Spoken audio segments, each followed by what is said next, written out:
Hello student, अकरावी वाणिज्य चिटणीसाची कार्यपद्धती या विषयातील आपण प्रकरण क्रमांक 4 कंपनी स्थापनेसंबंधित दस्तऐवज अभ्यासतो आहोत. यात आपण आजपर्यंत घटनापत्रक, त्याची वैशिष्ट्ये व घटनापत्रकातील कलमे या संबंधी अभ्यास केला. कंपनी स्थापनेसंबंधित दस्तऐवज मधील दोन मुख्य दस्तऐवज, कोणत्याही कंपनीला स्थापनेसाठी लागणारे, नोंदणीसाठी लागणारे महत्वाचे दोन दस्तऐवज, घटनापत्रक एक, दुसरा नियमावली. आपण घटनापत्रक आधी बघितलेला आहे. आज आपण नियमावली हा घटक अभ्यासणार आहोत. नोंदणी करताना लागणारा दुसरा महत्वाचा दस्तऐवज म्हणजे नियमावली. घटनापत्रक हा मूलभूत दस्तऐवज, तर नियमावली हा त्याला पूरक किंवा दुय्यम दस्तऐवज. नियमावली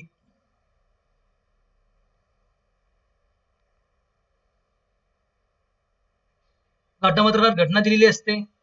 घटनापत्रक हे बाह्य कक्ष असते, तर नियमावलीमध्ये कंपनीच्या व्यवस्थापनासंबंधी नियम दिलेले असतात. कंपनीच्या अंतर्गत व्यवस्थापनासंबंधी नियम आणि अटी या नियमावलीत दिलेल्या असतात. त्यानुसार कंपनीला कामकाज करणं आणि कारभार बघणं, कंपनीच्या अधिकाऱ्यांना कारभार पाहणं सोयीचं होत असतं. असा घटनापत्रक हा कंपनी व कंपनीच्या बाह्य जगाशी संबंध दर्शवत असतो, तर नियमावली हा कंपनी आणि कंपनीच्या अंतर्गत अधिकारी, सभासद वर्ग यातील संबंध दर्शवत असतो. व्याख्या बघू आता आपण. कंपनी कायदा 2013 कलम 2 आणि उपकलम 5 नुसार व्याख्या. कंपनी कायद्यानुसार मूलतः तयार केलेले आणि वेळोवेळी सुधारित केलेले कंपनीचे अंतर्गत व्यवस्थापनाचे नियम म्हणजेच नियमावली होय. थोडक्यात सांगायचे तर अंतर्गत व्यवस्थापनाचे नियम म्हणजेच नियमावली. कंपनी कायद्यानुसार, कंपनी कायद्याचा आधार घेऊन तयार केलेले किंवा वेळोवेळी कंपनीच्या व्यवसाय विस्तारासाठी आवश्यक असलेले सुधारित केलेले नियम म्हणजेच अंतर्गत व्यवस्थापनाचे नियम म्हणजेच नियमावली होय. म्हणजेच नियमावलीमध्ये अंतर्गत व्यवस्थापनाचे नियम दिलेले असतात. कंपनीने व्यवसाय कसा पद्धतीने करावा यासंबंधी मार्गदर्शक तत्वे दिलेली असतात. आता नियमावली म्हणजे तरी काय असते? तर नियमावली काय असते? कंपनी आणि सभासद यांच्यातील करार असतो. नियमावलीतून कंपनी आणि सभासद म्हणजे सभासद कंपनीशी काय देणे लागतो, सभासद आणि कंपनी यातील करार काय यासंबंधी माहिती नियमावली दिलेली असते. सभासदाचे हक्क, कर्तव्ये, जबाबदाऱ्या या नियमावलीत नमूद केलेल्या असतात. त्याचा वापर करून सभासद हा कंपनीच्या व्यवसाय विस्तारासाठी प्रयत्न करू शकतो, भूमिका निभावू शकतो. पुढचं, कंपनीच्या घटनापत्रकातील प्रत्येक कलमाची सविस्तर माहिती नियमावलीत असते. घटनापत्रकाला अनुसरून दुय्यम दस्तऐवज असतो, त्यामुळे घटनापत्रकातील प्रत्येक कलमे आहे त्याची सविस्तर माहिती ही नियमावलीत दिलेली असते. त्यातील माहितीनुसारच कंपनी आपला दैनंदिन कामकाज करत असते. संचालक मंडळाच्या कारभारावर अंकुश ठेवणारी पत्रिका म्हणजे नियमावली असते. संचालकांनी कामकाज करत असताना कोणत्याही संचालकांना अधिकार असतात. भागधारक, आपल्याला माहिती भागधारक संख्येने जास्त असतात, त्यांनी आपले प्रतिनिधी म्हणजे संचालक निवडून दिले असतात. संचालक त्यांचे एकत्रित बनतं संचालक मंडळ, ते एकत्रितरित्या कंपनीचा कारभार बघत असतात. त्यांच्यावर नियंत्रण ठेवणारी नियमांची यादी असलेली पत्रिका म्हणजेच नियमावली, म्हणजे असा दस्तऐवज म्हणजे नियमावली, की त्या नियमावलीच्या अंतर्गत राहूनच नियमावलीच्या नियमामार्फतच नियमावलीत नमूद केलेल्या नियमानुसारच संचालक मंडळ कंपनीचा व्यवसाय कारभार बघत असतात. घटनापत्रातील स्वाक्षरी असलेल्या सभासदांच्या नियमावलीत सुद्धा स्वाक्षरी माहिती आणि त्यासोबत साक्षीदार असणं आवश्यक असतं. म्हणजे ज्यांनी घटनापत्रकातील संघटन कलमामध्ये आपण बघितलं, त्यात ज्या सभासदांनी सह्या केल्या असतील, स्वाक्षरी केल्या असतील, त्यांच्याच नियमावलीत सुद्धा स्वाक्षरी आणि साक्षीदार असणं आवश्यक असतं. नियमावलीतील कोणत्याही नियमामुळे कंपनीच्या अधिकारात म्हणजे नियमावलीत नियम तयार करताना नियमावली तयार करण्याचा अधिकार कंपनीला असतो. प्रत्येक कंपनी आपली स्वतःची नियमावली तयार करू शकते. नियमावली तयार करताना त्यांनी कोणत्या गोष्टींची काळजी घेतली पाहिजे, तर कंपनीच्या अधिकारात किंवा घटनापत्रक, कंपनीचे घटनापत्रक असते त्या घटनापत्रकात किंवा कंपनी कायदा किंवा इतर कोणत्याही कायदा दिला असेल, कोणत्याही कायद्यापेक्षा वाढ होऊ नये. म्हणजे नियमावलीतील नियमामुळे कंपनीच्या अधिकारात किंवा घटनापत्रकात किंवा कंपनी कायदा 2013 मधील दिलेल्या मार्गदर्शक तत्वाच्या पेक्षा जास्त किंवा इतर कोणत्याही कायद्यापेक्षा अधिक वाढ होऊ नये नियमावलीतील नियमांमुळे. तसेच कंपनी कायदा कलम 10 नुसार खाजगी मर्यादित कंपनी, हमीने मर्यादित कंपनी, अमर्यादित कंपनी यांना नोंदणी करताना स्वतःची नियमावली तयार करणे अत्यावश्यक असते. कंपनी कायदा 2013 येथील 10 कलम नुसार असं सांगितलेलं आहे की प्रत्येक खाजगी मर्यादित कंपनी असेल किंवा हमीने मर्यादित कंपनी असेल किंवा अमर्यादित कंपनी असेल यांना त्यांच्या कंपनीची नोंदणी करताना घटनापत्रकासोबत स्वतःची नियमावली तयार करणं हे अत्यावश्यक असतं, सक्तीचं असतं. त्याशिवाय त्यांची नोंदणी होऊ शकत नाही. मात्र सार्वजनिक कंपनीला यातून सूट दिलेली आहे. सार्वजनिक कंपनीला स्वतःची नियमावली तयार करण्याची सक्ती नसते. ते कंपनी कायद्यातील टेबल ए म्हणजेच तक्ता ए आदर्श नियमावली म्हणून जोडू शकतात. तो टेबल ए जसा तसा कंपनी कायद्यातील त्यातील नियम ते जसे जसे वापरू शकतात. सार्वजनिक कंपनीला त्या बाबतीत शिथिलता आहे. स्वतःची नियमावली तयार करण्याची गरज नाही. मात्र खाजगी कंपनीला स्वतःची नियमावली तयार करणं आवश्यक असतं. खाजगी कंपनी, हमीने मर्यादित कंपनी आणि अमर्यादित कंपनी यांना स्वतःची नियमावली तयार करणं हे अत्यावश्यक असतं कायद्यानुसार नोंदणी करताना. मात्र सार्वजनिक कंपनीला नोंदणी करताना स्वतःची नियमावली नाही तयार केली तरी चालते. त्याऐवजी ते कंपनी कायद्यातील टेबल ए आदर्श नियमावली म्हणून वापरू शकतात. तशी वापरली तरी चालते. त्यात बदल न करता टेबल ए जसा तसा वापरला तरी चालतो. कंपनी कायदा 2013 नुसार नियमावलीचे तक्ते, नमुने तक्ते दिलेले आहेत. कायद्यानुसार F, G, H, I, J असे 5 नमुने दिले तक्ते, 5 नमुने असे वेगवेगळ्या प्रकारच्या कंपनीसाठी नमूद केलेले आहेत. जी कंपनी ज्या प्रकारात असेल त्या प्रकारानुसार त्यांनी नियमावली साठी नियम वापरू शकतात. कंपनी कायदा 2013 नुसार नमुना नियमावली तयार केलेली आहे. त्याचे प्रकार तक्ता F कोणी वापरायचा, भागाने मर्यादित कंपनी असेल त्यांनी. तक्ता G हमीने मर्यादित कंपनी असेल व भागाने मर्यादित कंपनी असेल त्यांनी वापरायचा. तक्ता H हमीने मर्यादित कंपनी पण भागाने मर्यादित नसलेली आहे असेल त्यांनी. तक्ता I अमर्यादित कंपनी, भाग भांडवल असलेली. तक्ता J अमर्यादित कंपनी मात्र भाग भांडवल नसलेली. अशा कंपनीच्या प्रकारानुसार, कंपनीच्या जबाबदारीनुसार प्रत्येक तक्ते दिलेले आहेत नियमावलीचे नियम तयार करताना. त्याचा आधार घेऊनच कंपनीने नियमावली तयार करायची असते. आता नियमावली सुद्धा आवश्यक दस्तऐवज आहे. नियमावली अंतर्गत व्यवस्थापनाचा नियम दर्शवणारा दस्तऐवज, अंतर्गत व्यवस्थापनाचे नियम दर्शवणारा दस्तऐवज. पण नियमावलीत काय असतं? नियमावलीत तपशील म्हणजेच नियमावलीमध्ये कोणकोणत्या बाबी समाविष्ट केलेल्या असतात. नियमावली तयार करताना त्यात अनुक्रमांक असणाऱ्या परिच्छेदात विभागणी करावी लागते. सर्वसाधारणपणे खालील तपशील हा त्याच्या योग्य क्रमांक व शीर्षक असणे आवश्यक असते. खालील तपशील असतो त्यात. आदर्श नियमावलीच्या तपशील 17 क्रमांक, 17 हेडिंग दिलेले आहेत, 17 अनुक्रमांक. जनरली सामान्यतः त्यात कंपनी आपल्या सोयीनुसार, असं काही त्यात सक्तीचा नियम नाही, 17 मुद्दे असले पाहिजे. कंपनी त्यांच्या सोयीनुसार मुद्दे वाढवू शकतात नियमावलीमध्ये. ते कंपनीला पर्याय असतो, सक्तीचं नसतं. पूर्णपणे कंपनीच्या अधिकारात अवलंबून असतं नियमावलीतील नियम तयार करण्याचा. सर्वसामान्यपणे कंपनी कायद्यानुसार 17 मुद्दे अनुक्रमांक दिलेले आहेत.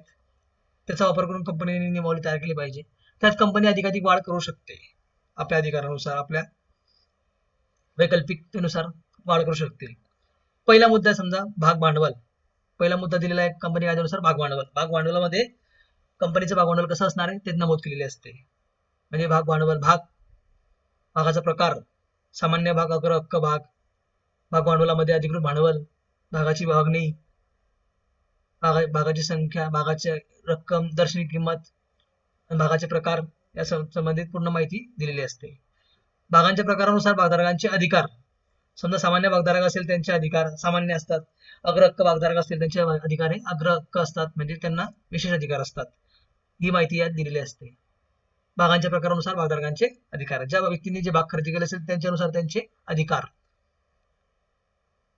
भाग अग्र हक्क म्हणजे विशेष भाग काय, जर कंपनी बंद करण्याची वेळ आली त्यावेळेस यांना पहिल्यांदा त्यांची रक्कम पूर्ण परत केली जात असते, नंतर सामान्य भागधारकांचा विचार केला जात असतो.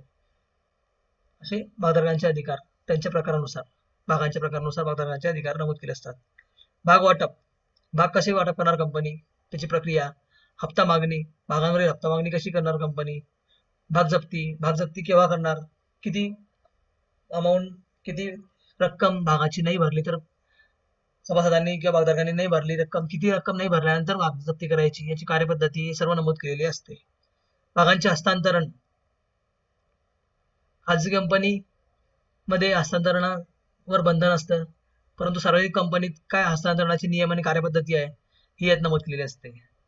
कंपनीचा धारणाधिकार म्हणजे कंपनीने धारण करून ठेवलेला अधिकार, समजा कंपनीची देय रक्कम सभासद भरत नाहीये, एखादा सभासद कंपनीला देणे लागतो, जितकी रक्कम साठी त्याने भागांसाठी त्याने अर्ज केलेला आहे तितकी रक्कम तो देणे लागतो, परंतु त्याने जर तेवढी रक्कम भागांवरील भरली नसेल तिथपर्यंत ताबा कोणाकडे असणार आहे, ऑफकोर्स कंपनीकडे असणार आहे. तो ताबा असण्याचा अधिकार कंपनीचा म्हणजे कंपनीचा धारणाधिकार.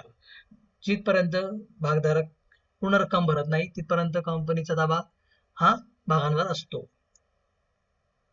तो म्हणजे धारणाधिकार. भाग भांडवलात वाढ कशी करायची, कमी कशी करायची, बदल कसा करायचा या दृष्टिकोनातून माहिती दिलेली असते नियमावलीत. व्यवस्थापक अधिकारी यांची नियुक्ती कशी करायची, त्याची प्रक्रिया, वेतन किती असणार आहे, त्याचे वेतनाचं तरतूद, अधिकार त्यांना कसे असणार, कर्तव्य त्यांची काय असणार, या सर्व गोष्टींची तरतूद ही नियमावलीत असते. नंतर भागांचे भागसाठ्यात रूपांतर करणे, एखाद्या ज्या भागधारकांची भागांची पूर्ण रक्कम भरली गेली असेल त्यांचे रूपांतर भागसाठ्यात करायचं, पूर्ण रक्कम भरलेली नंतर त्याची रूपांतर काय होत असते, भागसाठ्यात होत असते. सभा, कंपनीची सभा कशा असतील, सभांचे प्रकार, सभेचे नियम काय असतील, सभा कशी बोलवायची, केव्हा बोलवायची, त्याच्यासाठी किती लोकांची संख्या पाहिजे, किती गणसंख्या पाहिजे, किती सभासद संख्या उपस्थित पाहिजे, सभेसंबंधी सर्व नियम, सभा सुरू होण्यापूर्वी, सभा सुरू असताना आणि सभा झाल्यानंतर सर्व नियम सभेसंबंधीचे त्यात नमूद केले असतात. नंतर सभानंतर कंपनीचे हिशेब कसे कंपनीने सांभाळले पाहिजे, त्याचं ऑडिटिंग, अंकेक्षण म्हणजे ऑडिटिंग कसं करायचं, त्याची प्रक्रिया, कंपनीचे राखीव निधीचा योग्य उपयोग कसा करायचा जेणेकरून कंपनीच्या विकासासाठी होईल, कंपनीची हित कसं सांभाळलं जाईल राखीव निधीतून, कंपनीच्या बिकट परिस्थितीत त्याचा उपयोग कसा होईल योग्य, लाभांश, भागधारक जे भाग खरेदी करतात त्यांना त्यावर मिळतो लाभांश, जसं बँकेत डिपॉझिट होतं त्यावर काय मिळतं, व्याज, तसं बँकेत म्हणजे लाभांश भागधारकांनी गुंतवणूक केलेली आहे भागांमध्ये कंपनीत, त्यांना त्याचा परतावा काय मिळतो, लाभांश. तो लाभांशाविषयी सर्व नियम, लाभांश कसा द्यायचा, कधी द्यायचा, कशातून कोणत्या रकमेतून लाभांश द्यायचा, सर्व नियमावलीत असतात. कर्ज व भांडवल उभारणी पद्धती, जर कंपनीला भांडवल उभारणी करायची कर्जानुसार, कर्ज घेऊन भांडवल उभारणी करायची वेळ आली तर ते कशा पद्धतीने उभारणी करायचं, कुठून कर्ज घ्यायचं, किती मर्यादेपर्यंत कर्ज घ्यायचं, या दृष्टिकोनातून सर्व पद्धती. भाग प्रमाणपत्र, ज्या भाग खरेदी केल्यानंतर भागधारकाला मिळतं भाग प्रमाणपत्र, दुय्यम भाग प्रमाणपत्र देणे कार्यपद्धती, भाग प्रमाणपत्र सोबत दुय्यम भाग प्रमाणपत्र देणे कार्यपद्धती, अंकेक्षण समिती, वेतन समिती, व्यवसायाची सामाजिक जबाबदारी यांचे गठन व संरचना. अंकेक्षण समिती म्हणजे अंकेक्षण कसं करणार समिती, हिशोबांचे अंकेक्षण, ठेवलेले हिशोब बरोबर आहेत की नाही, त्यात काही चुका तर नाही, या दृष्टिकोनातून त्याची पडताळणी. वेतन समिती, वेतनाबद्दलचा सर्व तपशील यात नमूद केला असतो, यांनीच सांभाळलेला असतो, त्याचे सर्व नियम. व्यवसायाची सामाजिक जबाबदारी, व्यवसाय व्यवसाय करून आर्थिक उत्पन्न कमवत असतं. त्यासोबत त्यांची जबाबदारी सुद्धा असते, सामाजिक जबाबदाऱ्या सुद्धा असतात. व्यवसाय करत असताना सामाजिक जबाबदारीचं भान ठेवलं गेलं पाहिजे.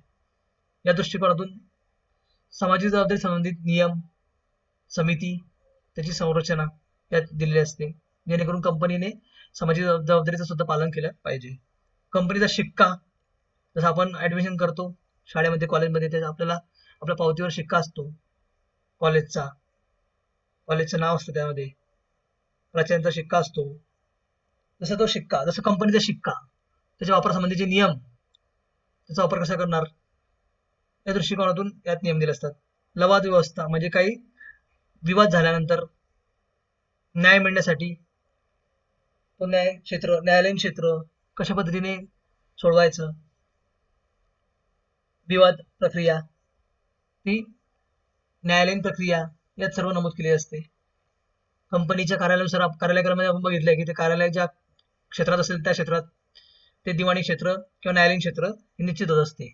त्यामार्फत लवाद व्यवस्था म्हणजेच काही भांडण तंटे झाले असतील किंवा विवाद होत असतील कंपनी त्रयस्थ व्यक्तीमध्ये किंवा कंपनी आणि अंतर्गत व्यवस्थापनातील व्यक्तींमध्ये, तर त्यावेळेस त्याच कसे सोडवणूक करायचे यासंबंधी नियम.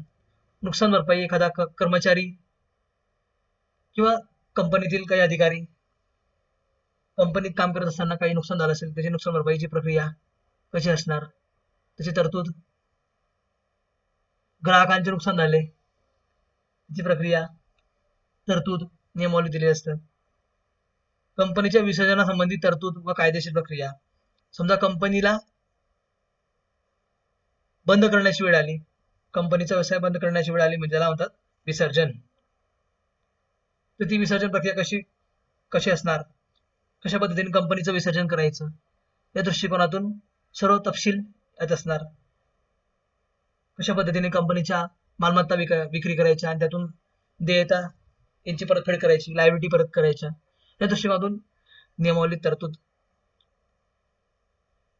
खाजगी कंपनीच्या नियमावलीत कंपनी कायद्यानुसार सक्तीचं केलेलं आहे, असे प्रतिबंध केलेला आहे की जास्तीत जास्त सभासद संख्या किती पाहिजे, 200च्या वर सभासद संख्या नको. जर ती खाजगी कंपनी असेल तर त्या नियमावलीत हे प्रतिबंध त्यांनी स्वतःहून लावून घेतले पाहिजे असे कायद्याने सांगितलेले आहेत, त्यांना सक्तीचे केलेले आहेत.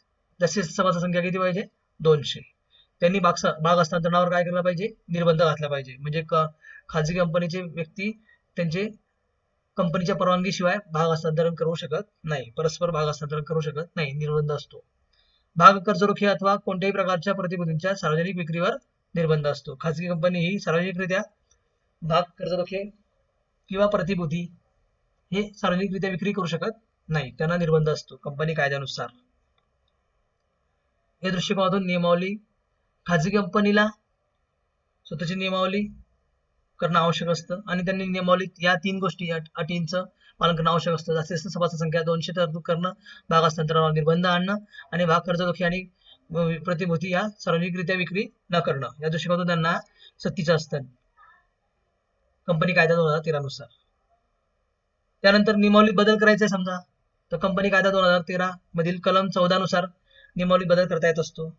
कंपनी कायद्यानुसार व घटनापत्रातील तरतुदीनुसार नियमावली बदल करताना मात्र घटनापत्रातील तरतुदींचा सुद्धा किंवा कंपनी कायद्याचा आधार घेणं आवश्यक असते. म्हणजे त्यासाठी विशेष ठराव पास करून, सामान्य सभेत विशेष ठराव संमत करून कंपनी कायद्याच्या व घटनापत्रातील तरतुदींच्या अखत्यारीत राहून बदल करणं शक्य होत असतं, बदल करता येत असतो. परंतु हा बदल पूर्वीप्रमाणेच सभासदांवर बंधनकारक असतो. जसं नियमावली काय दर्शवत असते, कंपनी आणि सभासद यांच्यातील संबंध दर्शवत असते. मग पूर्वीचे संबंध आहेत तेच संबंध आता सुद्धा कंपनीमार्फत सभासदांवर बंधनकारक असतात. जरी बदल झाले तरी, नियमावली बदल केला तरी सुद्धा कंपनी आणि सभासद यांतील संबंध हे तेच असतात, बंधनकारक असतात, पूर्वीप्रमाणेच बंधनकारक असतात. खालीलप्रमाणे नियमावली बदल करता येतो. नवीन नियमावली किंवा कायद्याचा अंगीकार करणे, नवीन नियमावली तयार करायची किंवा कायद्यातील काही अटींचा, काही तरतुदींचा पुन्हा वाढ करायची. नियमावलीतील काही मजकूर काढून टाकायचा, अतिरिक्त असेल तर काढून टाकायचा. नियमावलीत काही मजकूर समाविष्ट करायचा असेल तर तो समाविष्ट करायचा. नियमावलीमधील काही नियमांसाठी पर्यायी नियम समाविष्ट करायचे असतील तर ते पर्यायी नियम समाविष्ट करायचे. एखादा नियम कमी पडत असेल त्यासोबत म्हणजे कंपनीच्या व्यवसाय विस्तारासाठी एखाद्या नियमासोबत दुसरा नियम सुद्धा आवश्यक असेल तर तो पर्यायी नियमाचा समावेश करायची. नियमावलीत दुरुस्ती करण्यासाठी सुद्धा बदल करत असतो. कंपनीचे कामकाज सुरळीत चालण्यासाठी वेळोवेळी नियमावलीत बदल करता येत असतो. कंपनीचे कामकाज, कंपनीचा व्यवसायाचा विकास व्हायला पाहिजे या दृष्टिकोनातून नियमावली बदल करणं हे गरजेचं असतं. त्याच्या काही अटी किंवा निर्बंध किंवा मर्यादा पालन करूनच बदल करणं आवश्यक असतं. जसं बदल किंवा दुरुस्ती करायची नियमावलीत तर तो कसा करायला पाहिजे, कंपनी कायदा किंवा सरकारने केलेल्या कोणत्याही कायद्याशी विसंगत असता कामा नये. नियमावलीत बदल करायचे आहे, नियमावलीत नियमांची काही बदल करायचे, फेरफार करायची, तर ती बदल करताना ती दुरुस्ती किंवा बदल हा कंपनी कायदा 2013 किंवा सरकारने केलेल्या कायद्याशी विसंगत असता कामा नये. नंतर दुसरा बदल करू शकतो. बदल करताना विचारात घेण्यासारखी गोष्ट, तो बदल केला तो घटनापत्रातील विधानाशी विसंगत नको. म्हणजे नियमावली हा घटनापत्राशी पूरक दस्तऐवज आहे, दुय्यम दस्तऐवज आहे. मग घटनापत्राच्या बाहेर जाऊन ते विधान बदलवायचं नियमावलीत तसं चालणार नाही. तिसरा मुद्दा लक्षात घेण्यासारखा आहे, कंपनीतील गैरव्यवस्थापन किंवा जुलूमशाहीबद्दल कंपनीला बोर्डाने दिलेल्या आदेशात बदल करता येत नाही. जर कंपनीत गैरव्यवस्थापन होत असेल किंवा काही अधिकारी वर्ग हे पिळवणूक करत असतील, जुलूमशाही करत असतील, अशा वेळेस कंपनीला बोर्डाने आदेश दिला असेल तर त्या आदेशात नियमावलीत बदल करता येणार नाही. कलम 31 नुसार महत्वाच्या तरतुदी बदलासाठी केंद्र सरकारची लेखी संमती आवश्यक असते. तसेच कंपनी हिताव्यतिरिक्त दुसरा हेतू असता कामा नये. जर नियमावलीत बदल करायचा असेल तर त्या बदलातून कंपनीचे जे हित आहे ते जोपासले गेले पाहिजे, त्याच्या व्यतिरिक्त दुसरा हेतू असता कामा नये. कंपनीचा हित ठेवूनच बदल केला पाहिजे. त्या बदलातून कंपनीचे हित जोपासले गेले पाहिजे. इतर कोणत्याही विशिष्ट वर्गाचे हित साधले जातील आणि कंपनीचे नुकसान होऊ शकते असं होता कामा नये. कंपनीमार्फत सर्वांचे हित साधले जाईल हाच हेतू ठेवून बदल केला पाहिजे. अल्पमतातील सभासदांच्या हितास बाधा नको. काही अल्पमतातील सभासद असतात त्यांच्यासाठी सुद्धा त्यांच्या हितास सुद्धा बाधा व्हायला नको. असा बदल नियमावलीत करायला नको. या दृष्टिकोनातून नियमावलीत बदल करताना या गोष्टींचे मर्यादांचे पालन करणं आवश्यक असते. असा हा नियमावली हा घटक सुद्धा हा दस्तऐवज सुद्धा महत्वाचा असतो. घटनापत्रक हा प्रारंभिक नियमावली हा त्याला अनुसरून दुय्यम दस्तऐवज असतो की ज्यात कंपनीच्या अंतर्गत व्यवस्थापनासंबंधी नियम दिलेले असतात. घटनापत्रात बदल करणं सहजासहजी शक्य नसतं, परंतु नियमावलीत हा बदल करणं काळानुसार वेळेनुसार बदल करता येत असतो. तो सुद्धा कायद्याच्या अखत्यारीत राहून आणि घटनापत्रातील तरतुदीच्या बाहेर न जाता नियमावलीत बदल करता येत असतो. या दृष्टिकोनातून आपण आज नियमावली हा घटक अभ्यासला. ओके.